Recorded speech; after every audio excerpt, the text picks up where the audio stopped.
Hi all, I am Trisha Peach, Dr. Trisha Peach, host of the Kidmin Ninja. I am so excited to be here today. I just had one of the kids say, "You look so tired." Well, that's because I am. I am tired today. Lot going on, which I love. You know me, I'm always busy. I'm working on a new book project. I am filling up my summer schedule, which is always great. Well, about a week ago, I published something on my blog about unaccompanied kids before church starts, and it blew up. I had thousands and thousands and thousands of views. A lot of people were talking about it, sharing their own stories. So I'm wanting to address that further. This seems to be an issue that a lot of us deal with or have dealt with. What do I mean by unaccompanied kids before church starts? Well, in most churches, no matter your size, okay, this would be big churches, small churches, medium-sized churches, we show up early, or we're supposed to. My church has prayer or set up for kids ministry, or usually the ushers and greeters have to be there early. Your parking lot team has to be there early. Your people that are setting up, if you have breakfast or snacks in the morning. The big one is usually worship team. The worship team people are usually there early to rehearse or warm up on their instruments. Well, and pastoral staff, how could I forget that? Pastoral staff, I know when my kids were little, that was just part of it. Unless my husband was able to bring them a little later, the kids were with me. So that was part of it. And if you're in a larger church, like I was working on staff at a church of 3,000, well, there was a lot of children in the morning early. The issue there becomes, or already is, that you have kids that this is a second home. This is where they're at sometimes during the week. They've grown up at this church. They're just running through the whole building with no adult supervision. And this can happen because parents are used to being at church. They see the church as a safe place. They just let the kids run and go have fun. Or, you know, we staff members were there all week. We think of it as kind of a second home, and the kids are running wild, unsupervised. You may have single parents that are there to serve, and they have no other options. So they are there on the worship team, or they're there on the greeter team, and their kids are just running through the building. You may have just people that want to socialize. They may want to meet up with friends. This may be the only time that they get a chance to talk to another adult. I remember when my kids were little, how that was. So they get there early, and the kids just kind of go, and they may be assuming that the kids ministry staff is just watching the kids. This can be a problem if you are the kids ministry staff and you did not know that expectation, or you do not share that expectation. I told a story on my blog. At the end of this, I will put a link down below to the blog in case you want to read it, but I talked about a couple of actual events that have happened. One time early on in my ministry, I got to church, and my preschool director was trying to deal with all the unaccompanied kids that were running around. And so she used her key, unlocked the kids ministry storage area, and just handed out all the puppets. I don't think she understood each one of those was worth over $200. And when I got to church, the kids had written all over their faces with a permanent Sharpie. And I started to choke up. I cried a little when I had to throw all of those puppets in the dumpster. I mean, it was a huge expense for the church. She's like, well, we'll just wash it off. And then realizing the Sharpie would not come off no matter what we did. It was in the fabric, it was in the eyes, which were plastic, and inside it wouldn't come off. So I ended up getting trunks for any puppets in the future and locking them up with padlock, and only I and one other person had a key. And they understood these aren't toys, these are tools, but that took some teaching, vision casting. But I've had this happen where I came in the night before, I set everything up for my object lessons. One time I had a big thing of trash, and it was part of my object lesson: garbage in, garbage out, stop putting garbage in your brain. And some nice person came in and took all that garbage out. I'm not blaming them, but then I had to reset up. Another time I had the game set up with Oreos and gummy worms, and the kids that had been running wild through the church that morning, they knocked them all down on the floor, ground the Oreos into the carpet, and ate all the gummy worms. Again, I had the room locked down, but somebody let them in so they would have somewhere to play, which is not good because we had stuff get broken. Other issues that can happen, a lot of my leaders were not happy because they had sometimes even bought snacks with their own money, which we try to not have happen, but they had brought in snacks and they came in and all the snacks are gone. They're all eaten by the kids that were running wild through the church building. Or they came in counting on certain things and chairs are broken, their TV is broken, or something is they set up the night before is gone. Like they needed 15 straws, or they had the supplies when they checked, but when they came in Sunday morning, because the kids were running wild through there, their supplies are gone. Pencils are broken, markers are broken. So for us, we had to put a stop to that. Another reason why you have to put a stop to it is you shouldn't be letting kids run wild unaccompanied by an adult, because no matter what happens there, you are liable. I can't stress this enough. Church insurance is insanely expensive, and there are not a lot of providers of church insurance anymore because churches get sued a lot. You might say, well, nobody here would sue us. Famous last words, might I say. So you are liable, and you can say, no, we're not, because we had people sign a waiver, doesn't matter. We're not liable because the parents should have been watching, doesn't matter, you're still liable. We're not liable because kids shouldn't have been in there, or they should have known better, doesn't matter, you're still liable. You are liable anytime children are on your property, and you are absolutely in trouble if those kids were unsupervised. And it really doesn't matter if the parents should have been supervising them, or they should have known better. It doesn't matter. You are liable. Therefore, you shouldn't have children ever running around unsupervised. Other things that can happen that are very bad, we've had older kids share some things with younger kids that the parents then were really angry about, saying, well, why were they talking about this in the bathrooms? Well, it's because they were unaccompanied, unsupervised, and hanging out. Pretty much any bad thing you can imagine is going to happen when kids are unsupervised and running around. So you've got a child that's deathly allergic to gluten. They ate all the snacks out of the cupboard. Now they're having a really bad reaction. You might have bullying happening. You might have even worse things happening. You would say, okay, well, there wouldn't be bad people at our church. Well, our pastor was aware of certain people that could not be alone with children, so I would never have put them as a volunteer. But if your kids' areas are wide open and kids are running wild through the building, individuals, if the kids can get back there, these other individuals can get back there too, and terrible things can happen. And that is not acceptable, and we shouldn't even leave that door open, pun intended.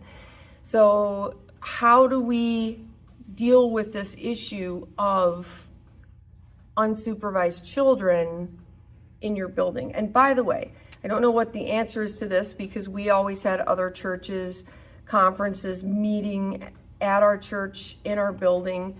So let's just say, for a while we had a Spanish church meeting in our building, and we had another church renting out our building on a Thursday night. Any injuries to children during that time, we were still liable for. And worse, if they were unaccompanied. So if that other church rented out our church on a Sunday afternoon and let the kids run wild through the building, and one of them gets hurt, your insurance is still liable because it's your building. And they would say, you should have known better than to let children be unsupervised in your building. And you say, well, that's not fair. This is really hard. I hear you. I totally hear you. But that's the way the insurance is going to respond. That's the way the court would respond if anybody takes it to court. So what do we do? What do we do? Now, I'm not sure what the answer is for churches that rent out your building. You can't really control that, but what you can do, number one, you do need to lock your kids' ministry areas down. You need to lock them down, and that means you need to have very few people that have a key. I talked to a kids pastor this week. Only she and the senior pastor have a key, and the senior pastor understands the situation, understands we don't unlock that. If every usher in your church has a key to your kids' ministry areas, do they all understand that they can't be unlocking it first thing in the morning and let kids run wild through the building? Because they say, oh, well, it's just staff kids. Oh, well, it's just these kids. It needs to be locked down. And for me, it's locking down the kids' ministry area, but also the supply closet, all of our expensive equipment, which means puppets, games. I would say anything you do not want destroyed, you need locked up, period. I have even kept, if I bought it with my own money, I keep it locked up in my vehicle. I bring home my own puppets that mean a lot to me. I bring them home. I do not leave them at church. So there are trunks with padlocks that stay locked. We lock up supply closets, and we do not give out those keys. I talked to a kids pastor at a different church today, and they have a policy that if you unlock that room, if you're the one that unlocks that room, then you pay for everything that gets damaged. So that would mean if they destroy all of, the chairs get broken, or remotes are gone, or all the snacks are missing, then the parent or whoever unlocks that room gets the bill. And that usually only takes 1 or 2 times till people go, oh, wow, this costs money, and the church doesn't have unlimited money for this, and the volunteers don't have unlimited money. But you need to lock those areas down. And what that means is if everyone in your church has a key to that right now, you need to change that. It should not be on a master key. It should be on a special key that you have and senior pastor or the head usher, but not everybody should have those keys, period. And you will have frustration. You will have people angry saying, well, where are our kids supposed to play when we're here for Bible study? Well, where are our kids supposed to play while we're up front doing worship? Well, that would lead me to number 2. So number 1 is lock down your kids' areas. Lock them down, and don't apologize for it. You can explain why, but all of that needs to be locked down. Very limited access. Number 2, you can create a place for kids to play while their parents are serving, while people are up on the stage doing worship practice. I think it's a great idea. It should not be your locked down kids area. Nope. You could use a cry room. If you have one of those, you could use a section of the foyer where parents can see their kids. I love that idea. We have a breakfast area where kids kind of run around in the morning and eat breakfast and do things. And you can provide some things for them like crayons and coloring sheets. One children's pastor told me they have little bags of busy stuff that keep them busy. I would not have them in your kids' ministry areas. Absolutely not. So anytime you could have them near your breakfast area or your foyer where the parents can see them, all the better. Number 3, you could consider hiring or recruiting people to be there for the hour before service to watch all of the unaccompanied children. And we did that. We were a large enough church to do that. Hire 2 that were there every week to, background checked that they didn't have to teach. Their only job was to babysit, entertain the unaccompanied kids the hour before service. And that went really well because I didn't have to worry about that. And then my team focused on doing kids ministry. And we made a clear line between children's ministry and babysitting. And children's ministry was focusing on our kids ministry being effective, dynamic. That's what we were doing. And that worked really well. But I've seen some churches hire a couple of teenagers because the parents are there on property. The parents should be nearby. So they'd hire a couple of teenagers, have parents sign waivers, but they needed to stay in that designated area and not run off by themselves or hang out in the bathrooms or run around different parts of the church unsupervised. So that's another idea that you could use. Most churches get to the point that they have to do check-in and check-out. I strongly advise that. Check-in and check-out is crucial so that you're not losing a child, so that you're giving the child back to the right person. The problem here is you'll have parents that try to check in an hour beforehand because they're like, I have to go do things. Well, we got to a point, and most of the churches I talked to over the last week that commented on the blog, they do not open their check-in till 15 minutes or 20 minutes before the service starts.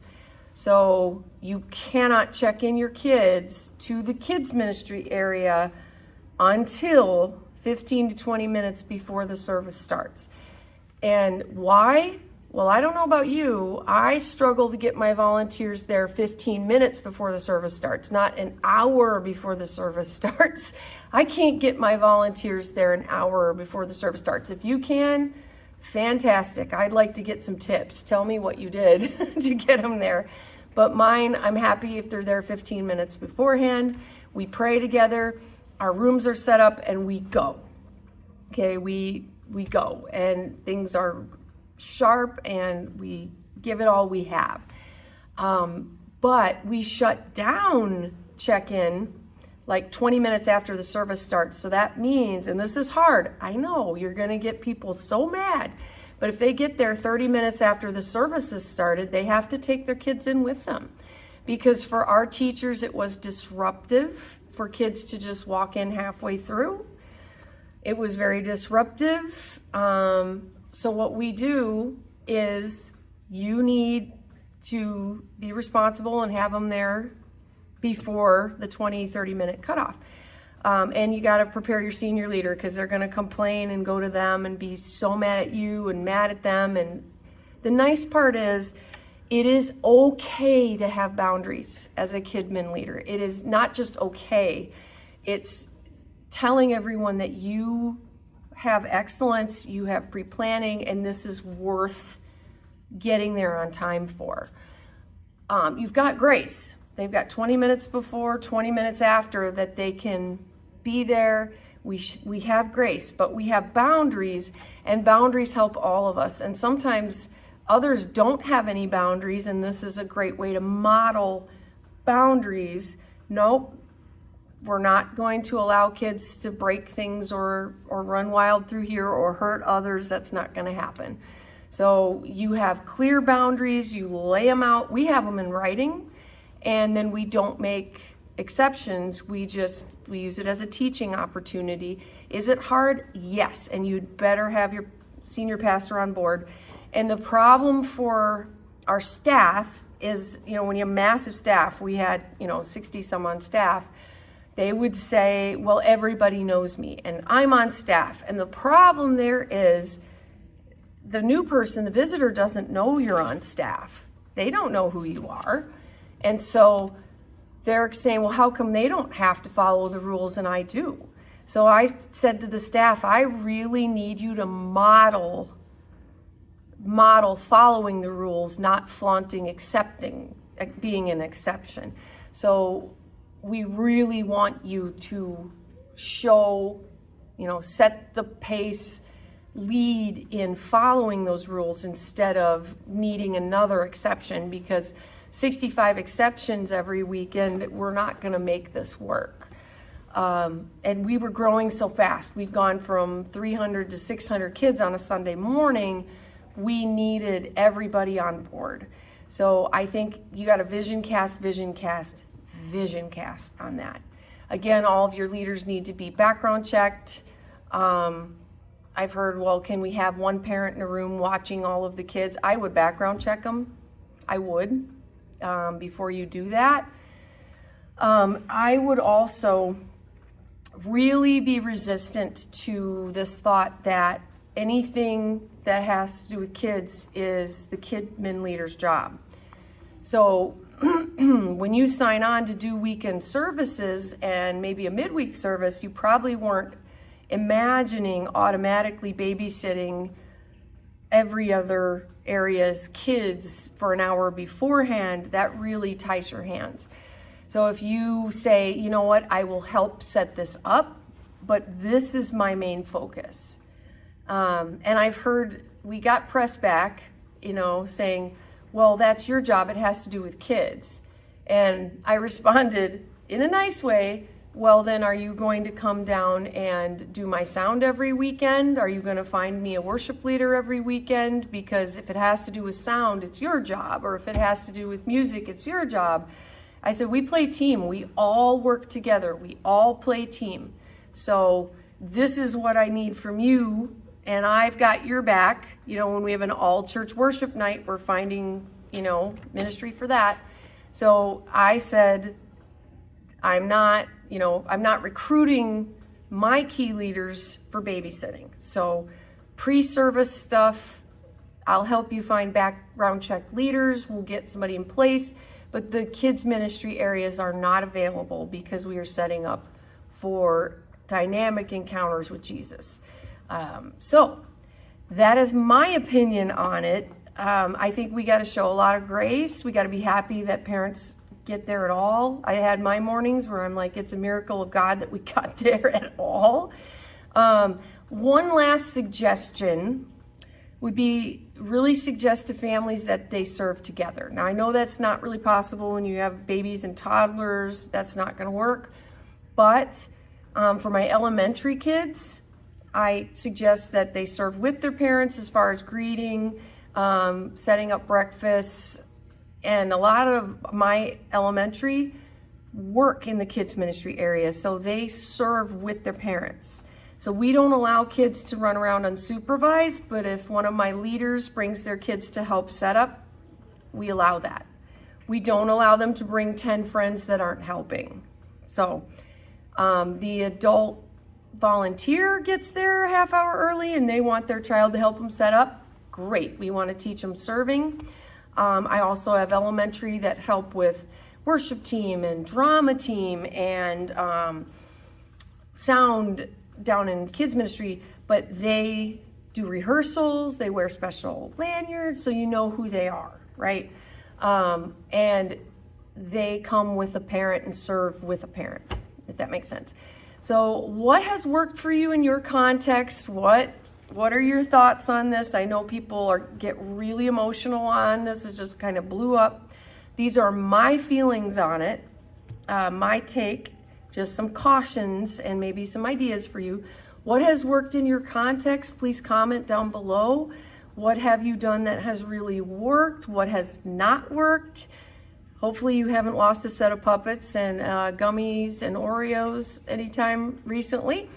And thank you guys for all you do for Jesus and his kids. I will see you next week on the Kidmin.Ninja. Thanks so much. Bye-bye.